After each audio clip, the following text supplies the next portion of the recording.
So hey everyone, so this is the next day on our San Diego trip. We're staying with our friends here in their beautiful suite, which is down in this store here. But you can see the marine layer. So all of this. Always there's a marine layer here in San Diego. Unless it's a very, very sunny day, then it'll burn it off. But hasn't been that sunny.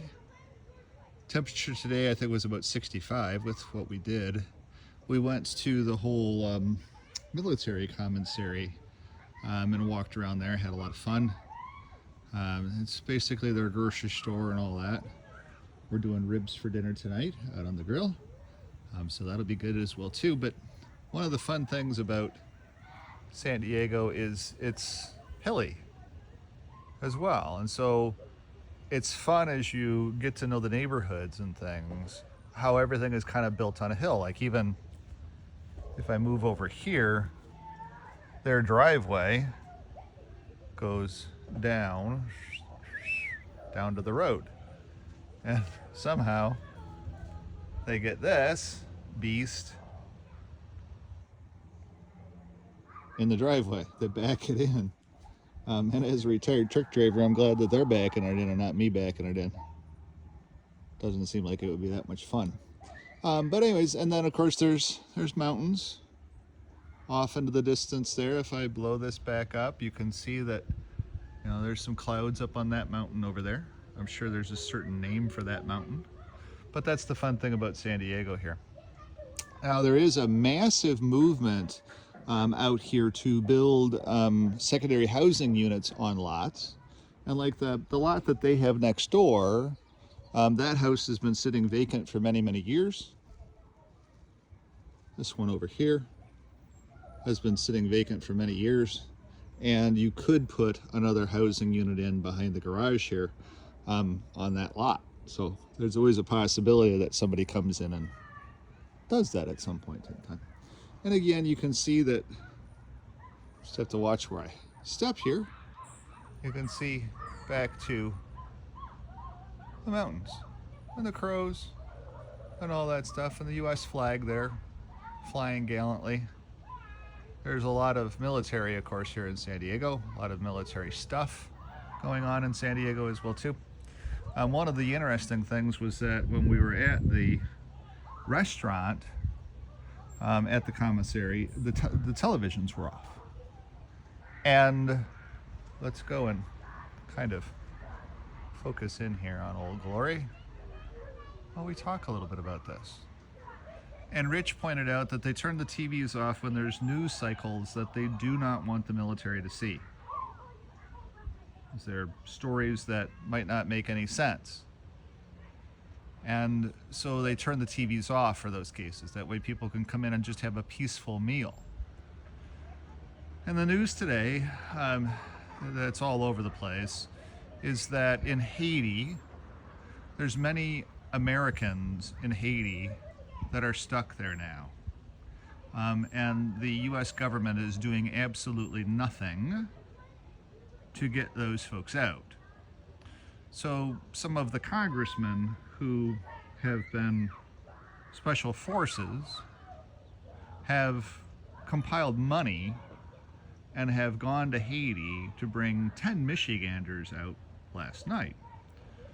So all of the people leaving Haiti, or all of the emergency missions to Haiti, are not being done by the multi-trillion-dollar US government and its wonderful wonderful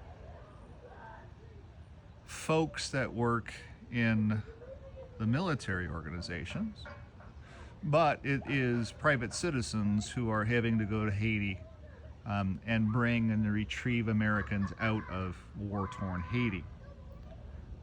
The US government has done nothing. President Biden's administration has simply said to them, good luck, we love you, and that's it. So it's much like Afghanistan, but that's been the track record for President Biden. Is if you're an American, get yourself into a little bit of a sticky situation because your country, the country that you're in gets war-torn or civil war erupts before you can fly out. Good luck. It's nice to have known you. And that's just sad from our government's perspective. And that's part of the reason that Old Glory is floating there, is for all of that. There's obviously a military person that lives in that house, or a retired military person that lives in that house, and understands what's going on in Haiti. And that's why they turned the TVs off at the military facility that I was in today, because the military people don't like leaving Americans behind.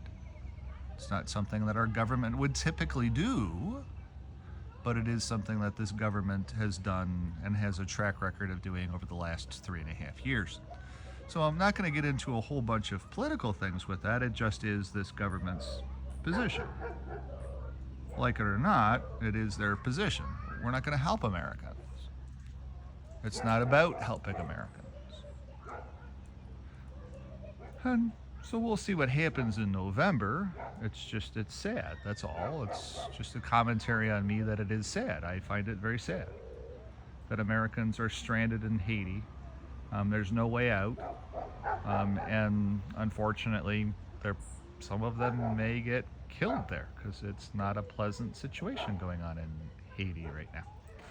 But anyways, I digress. The other thing about this, the dog just jumped on me here.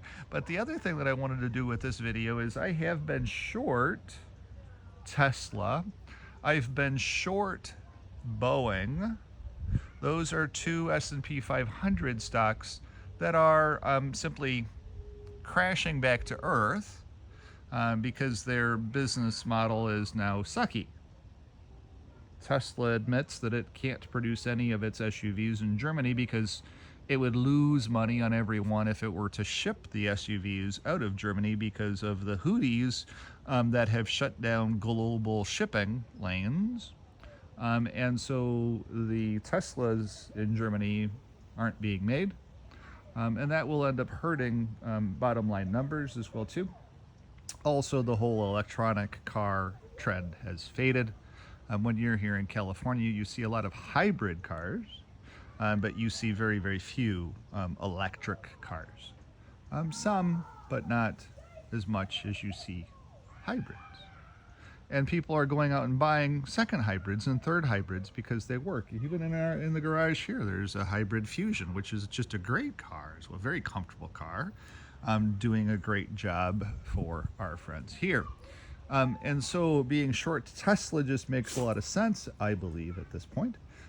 Being short Boeing, as we know, Boeing has all of its problems. It cannot produce an aircraft that can fly, which wouldn't necessarily be a good thing from a Boeing company perspective.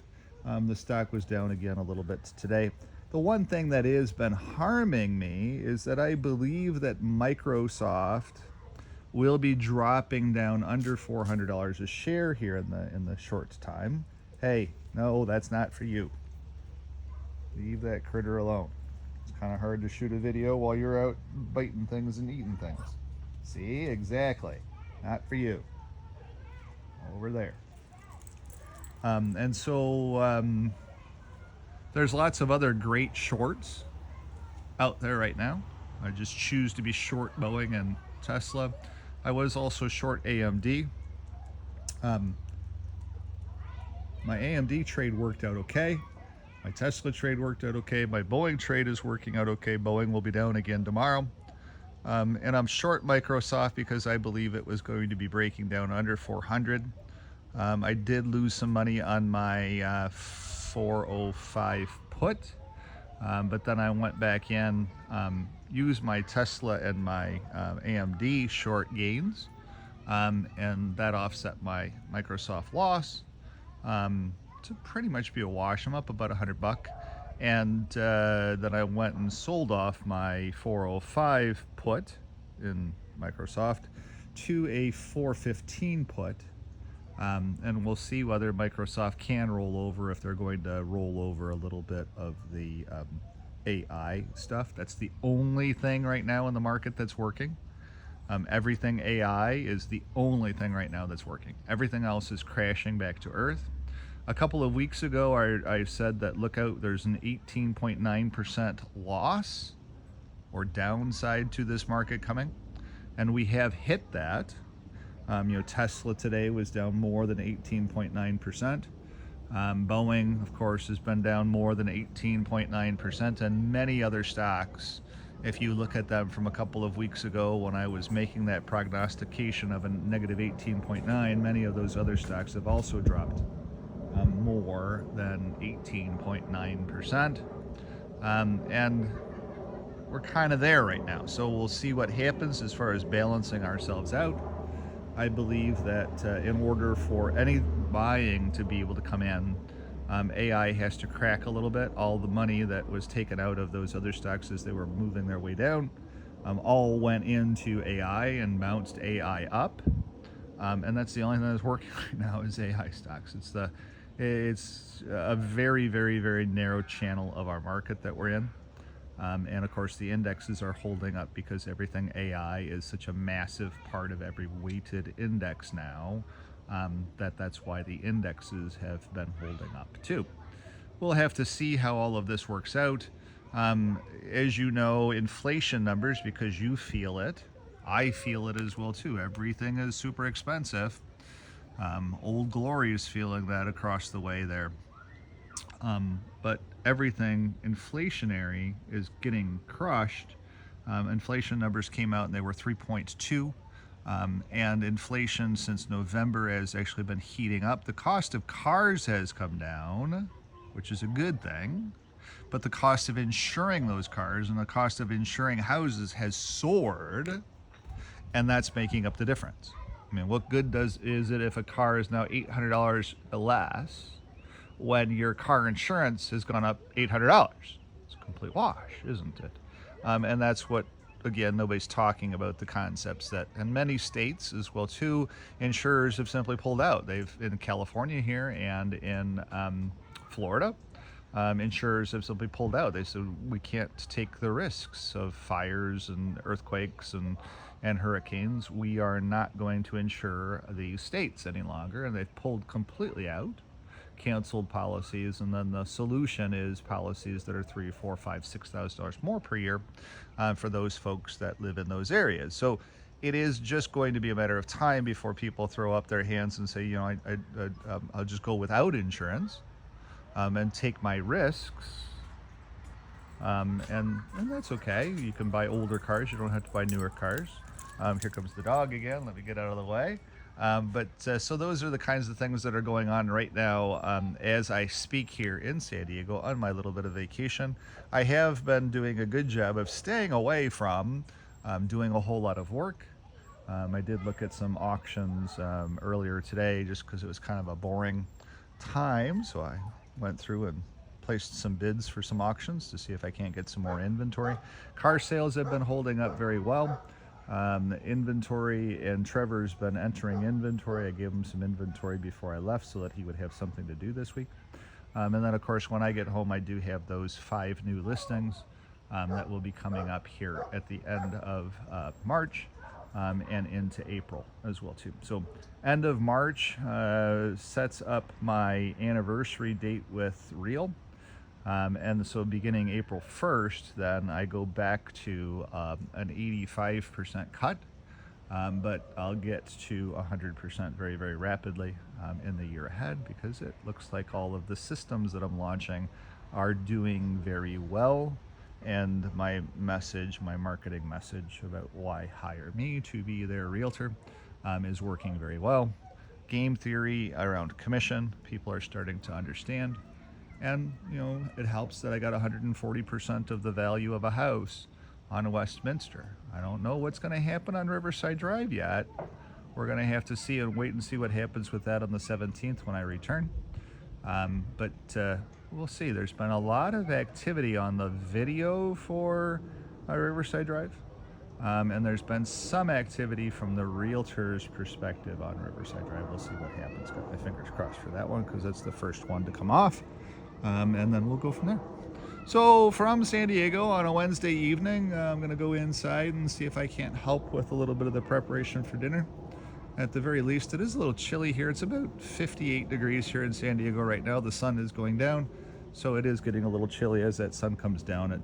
We lose a little bit of that I'll add a little bit of that heat as well too. But go out and enjoy your day. This is Wednesday. Have a great day. Bye-bye.